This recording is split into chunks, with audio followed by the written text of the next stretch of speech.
Welcome. I want to thank you for taking the time to watch this video. It's just going to be a short video about the talks for this year. We're going to talk about the camp theme, Redeem, and kind of the general idea of where the talks are heading, so an overview or an outline of each evening. I want you to kind of grasp the whole picture. First of all, the theme for this year is Redeem, and we like it. We really like the idea and the concept, of course, and if we're believers, we really like it. It's a little churchy, so that's also true. In some contexts, that'll be a bigger deal than in other contexts, but it's true, right? And so that's the idea that we want to communicate. One way we thought about communicating that in the introduction that may be a little less churchy is to talk about the elements of a story. In a good story, you have a hero, you have a villain, you have a conflict, and then in the end there's resolution or there's redemption. The problem is solved. And so, excuse me, that's how we want to introduce the theme on that first night, is to tell a story at the beginning. Best to be a personal story, something that includes those elements, and then introduce those. Talk about the definition of redemption and redeem, and that'll kind of be the intro or the talk on the first evening when campers arrive. And then a lot of get-to-know-you type stuff. So as much as they can get to know you and get to know their classes and in smaller groups. So that's the main feel of the first evening. The second, and then we won't say this at the beginning, but I want you to know that all of these stories are taken from the genealogy of Jesus found in Matthew 1. So all of these people are from his genealogy, and that's how we chose these stories. The second night is the story of Rahab, and the title of that night is basically the unlikely hero. So what we want to communicate in this story is no one is too bad. No one is too bad to get redeemed, to have redemption. We don't want to talk about the end of the story like always, so don't give the punchline. Don't give a good story develops the characters and develops those things, so we don't want to give the solution and the redemption right up front, but we do want to communicate who Rahab was, what she did, why she was saved,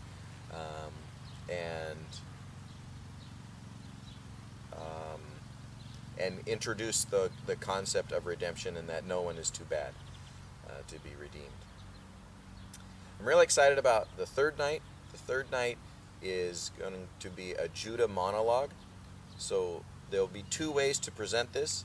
Either probably best if a national presented it, because translation will be too difficult. So a national would be able to do the Judah monologue, or we'll have a video of it in English and you can subtitle that. Basically, it's the story of Judah. He's walking back from Egypt with his brothers, and he's recounting the events of what just happened in Egypt when Joseph, his brother, forgave him. And forgiveness is a huge theme in redemption, and so we want to communicate that in this story, is how important forgiveness is in the process of being redeemed and of redemption. So it'll take a little bit more work. Someone will have to memorize that and work it through, but I really think it'll be a great creative portrayal of forgiveness and of Judah being redeemed or forgiven by Joseph. The third night is a story of Ruth, and fourth night, sorry, I forget what night I was on. So the fourth night is the story of Ruth, and the concept here is persistent pursuit. The fact that Boaz did redeem Ruth, but the part that we want to focus on is Ruth had to work at it too. She had to go out and work in the fields. She had to do she obeyed her mother-in-law. She even pursued her mother-in-law. She pursued the Lord in that as well. That was one of the reasons why she pursued her mother-in-law. So sometimes we need to take steps as well in the redemption process. And part of that is to pursue redemption.